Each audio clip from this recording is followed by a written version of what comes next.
Olá, eu sou o professor Cláudio Branchieri e nós vamos fazer hoje o nosso segundo vídeo de análise sobre pesquisas eleitorais. Nós vamos fazer e vamos manter os mesmos critérios que nós tivemos no primeiro vídeo. Quais sejam? Vamos dar uma olhadinha como foram as 3 últimas eleições para recapitular o comportamento do eleitor.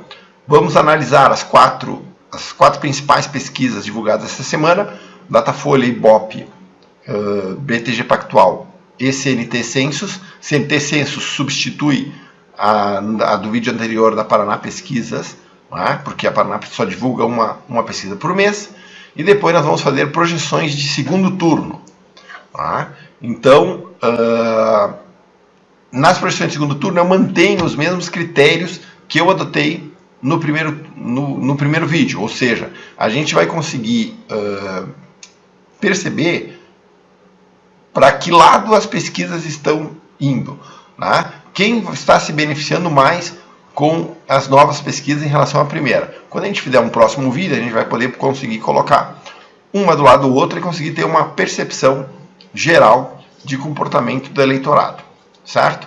Então, vamos lá. Primeiro número relevante. Tá? Vamos lá, deixa eu só botar aqui um ponteiro para apontar para vocês. Um momentinho. Primeiro número relevante. Este aqui. 25% de abstenções. Que é a média das abstenções das 3 últimas eleições. Tá? A gente vai usar como um critério de que as abstenções no primeiro turno serão similares, as abstenções no segundo turno serão similares às do primeiro turno, como a gente pode observar aqui, né? Teve anos que foi mais ou menos igual, alguns aumentaram, outros diminuíram a abstenção. Então a gente vai considerar o mesmo número do primeiro para o segundo turno. Então, na prática, nas últimas 3 eleições, de cada 4 eleitores, um não foi votar ou votou branco e nulo. Tá? Certo? Beleza, então vamos lá. Aqui estão as pesquisas eleitorais. Quem é o grande fato novo em relação à primeira pesquisa? E aqui não está em ordem de lugar nas pesquisas, de colocação nas pesquisas, né? Mantive a ordem do primeiro vídeo, onde Ciro Gomes estava em segundo e o Haddad estava em terceiro. Isso aqui se inverteu agora. Né? Haddad é segundo, Ciro Gomes é o terceiro. E o grande fato novo, efetivamente, foi o Haddad. O Haddad, até que enfim, foi oficialmente declarado candidato do PT. Tá? Na primeira pesquisa, ele ainda não tinha sido declarado. Né? Bolsonaro continua líder e continua crescendo. Foi de 24 a 26, de 26 para 28. Sendo que na pesquisa da semana passada ainda havia toda a comoção em torno do atentado que ele sofreu. Né? De certa forma, se imagina que isso já se dilui. Tanto Bolsonaro quanto Haddad cresceram nas pesquisas, entre a pesquisa do primeiro vídeo da semana passada e as dessa semana. Porém, Haddad deu um salto gigantesco, ultrapassando e atropelando Ciro Gomes, desenhando um muito provável segundo turno entre Bolsonaro e Haddad. Outra coisa relevante é que a média dos brancos, nulos e abstenções caíram de 22,5% para 20%. Sendo que eu considero como abstenção aqueles que não sabem ou não responderam, que têm uma propensão a não ir votar. Vocês observem que está bem abaixo dos 25%, né, da média das últimas 3 eleições. Ou seja, provavelmente a abstenção vai ser maior do que 20%, né, do que esses quase 20% que apontam. Quem se beneficia com uma abstenção maior? Quem está na liderança, sempre. Né? Porque quem está fora, quem está atrás, precisa dos votos dos outros candidatos para poder ultrapassar. Então, obviamente, quanto menos leitor estiver disponível para mim roubar voto, melhor para quem está na frente. Né? Bom, vamos lá. Bolsonaro, então, teria, nas médias das pesquisas, 29,30% sobre os votos totais. Isso aqui não são votos válidos. Né? O que corresponderia a mais ou menos 43 milhões de eleitores, né, de votos. Né? Haddad teria 25 milhões de votos e Ciro Gomes teria 17 para 18 milhões de votos. Esses são os 3 líderes. Eles têm aí 60, 85 milhões, 86 milhões de votos de um total de eleitores, de 147 milhões. Né? Então nós estamos falando aí de 86, 87 sobre 147 milhões. Os outros 60 milhões se distribuem, quase metade disso, entre brancos, nulos e não responderam. Né? Beleza, então é isso. Vamos dar uma olhadinha em votos válidos, que é o que define o vencedor no primeiro turno. Bolsonaro teria 37% dos votos válidos. Né? Hoje, Haddad teria 21,52% e Ciro teria 15,12%. Tá? Ou seja, Bolsonaro teria a soma, muito próxima à soma, do segundo e do terceiro colocado. Tá? Quase o mesmo número de votos. Então, é isso. O que é relevante? Vamos voltar aqui nos votos totais. Para você ser eleito no primeiro turno, se você imaginar uma abstenção de 25%, você precisa de mais ou menos, as pesquisas têm que começar a apontar a partir de mais ou menos 38%, 38% a 40% de intenção de votos. Ou seja, o Bolsonaro tem 28%, ainda está muito longe desse número, né? Ou qualquer outro candidato, então é muito pouco provável que as eleições se decidam no primeiro turno. Até vamos guardar aqui, ó, 43 milhões de votos é quanto Bolsonaro tem e 25 milhões é o que tem o Haddad. Vamos guardar este número.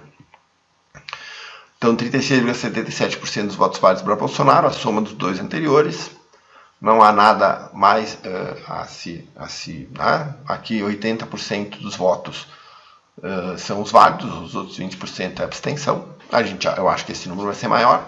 Tá? Portanto, 117 milhões, segundo essa estimativa, se eu considerar as pesquisas, irão para as urnas no primeiro turno. De novo, eu acredito que esse número é bem maior. É bem menor, eu acredito que esse número aqui fique ao redor de 110 milhões.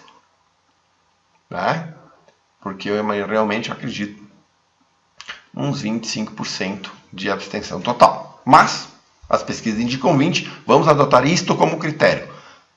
De novo, ressalvando que quanto menor a abstenção, pior para o Ciro, pior para o Bolsonaro, melhor para o Ciro e para o Haddad, que vão ser o centro das nossas análises aqui. Bom, então vamos só calcular quantos votos vamos ter, né?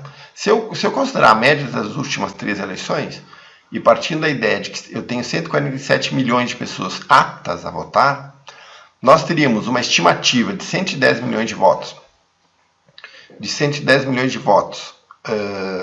Se eu considerar a média das 3 últimas eleições,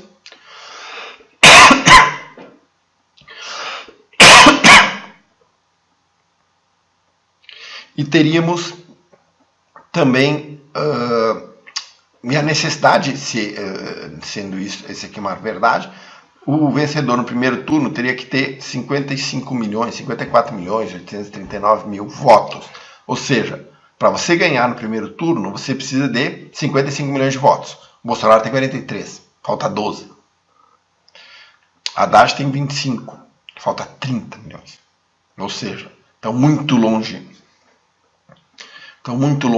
de uma vitória no primeiro turno. Tá? Se eu considerar a média das 3 pesquisas, é 19,93. Eu precisaria de 58 milhões de votos, quase 59, e eu teria quase 118 milhões indo às urnas. Ok? De novo, eu acho que esse número está superestimado. Eu acredito muito mais nesse. Porém, de novo, né? Vamos usar este critério aqui.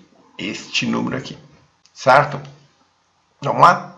Vamos ver qual seria o cenário de segundo turno para Haddad e Bolsonaro. Não. Antes disso, vamos olhar como é que foi a soma dos votos dividido por espectro político. Né? Eu não vou explicar de novo, mas vamos só recapitulando. Bolsonaro é de direita, Ciro é de esquerda, Fernando Haddad de esquerda.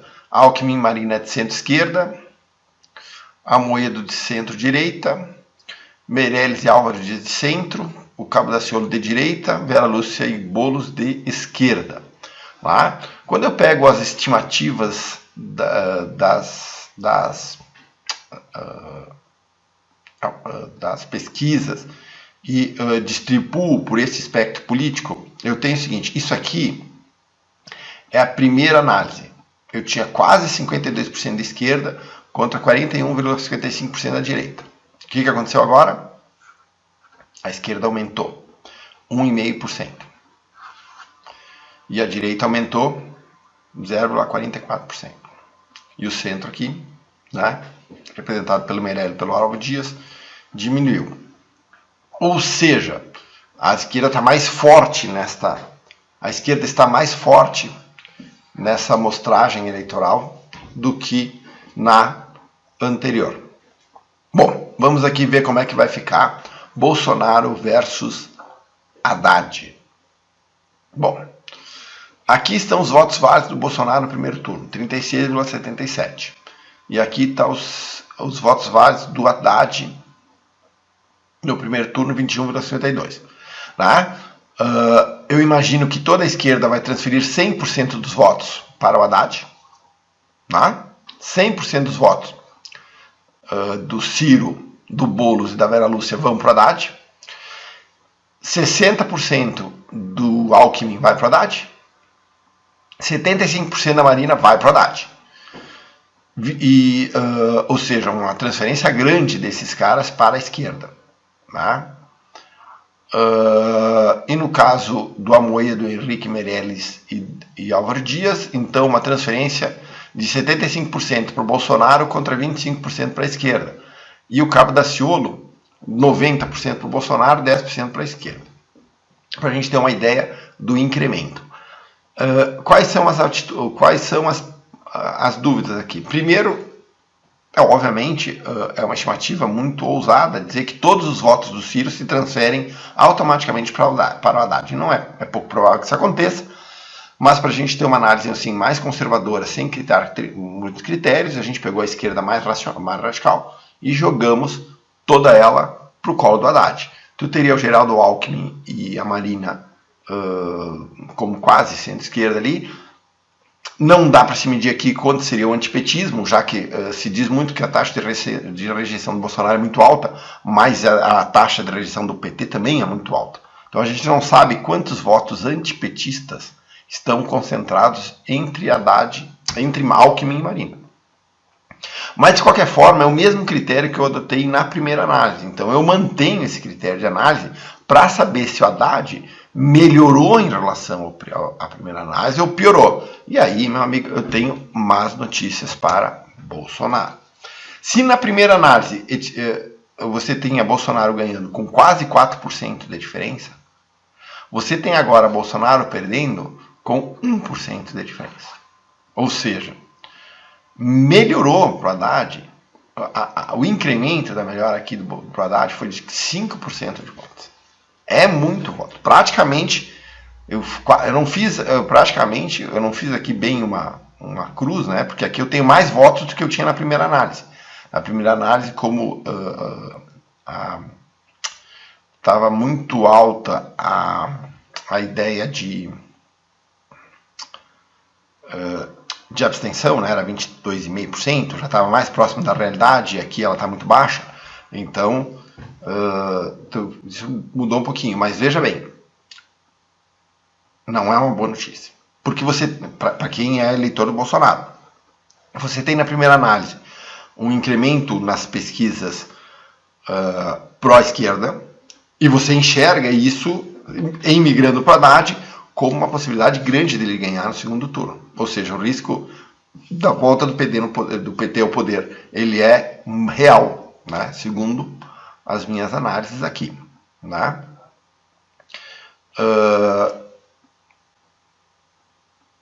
Vamos olhar Ciro Gomes. E é o mesmo critério. Aí todo do Haddad migra para o Ciro. Boulos migra. E eu teria uma migração maior do Alckmin, porque eu não teria aqui presente o antipetismo. Né? Então, especificamente, eu imagino que os votos que estão com o Alckmin são os votos mais antipetistas de todos. Né? Mais do que tem na Marina eu mantenho os critérios de distribuição do Amoedo, do Meirelles e do Álvaro Dias. O Cabo Daciolo eu já não mando, porque tem uma parte do eleitorado do Cabo Daciolo que gosta dessa verve nacionalista do Ciro Gomes, né? Mas também é o mesmo critério da primeira análise.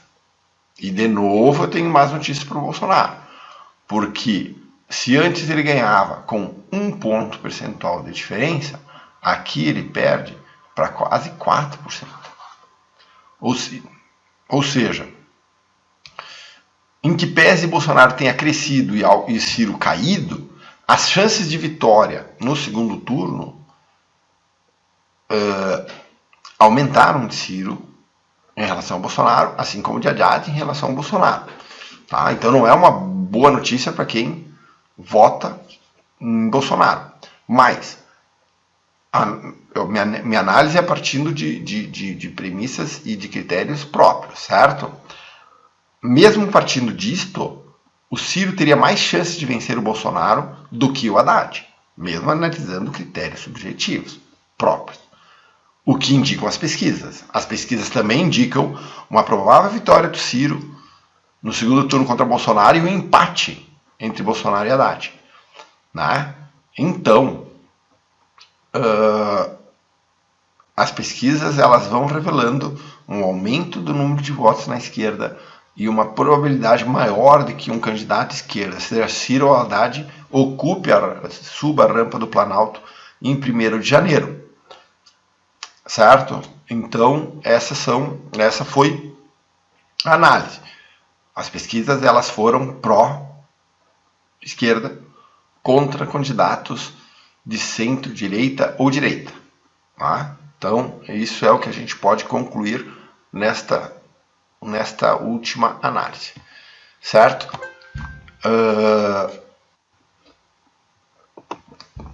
Foi um prazer ter estado aqui com vocês fazendo análise. Hoje ela foi curtinha porque não há muito o que fazer, né? Eu vou deixar uma análise no final aqui a indicação do primeiro vídeo, se você quiser ver as análises, lá está mais esmiuçado, mais mastigadinho dos critérios que eu utilizei. Foi um prazer ter estado com você. Até a próxima análise eleitoral.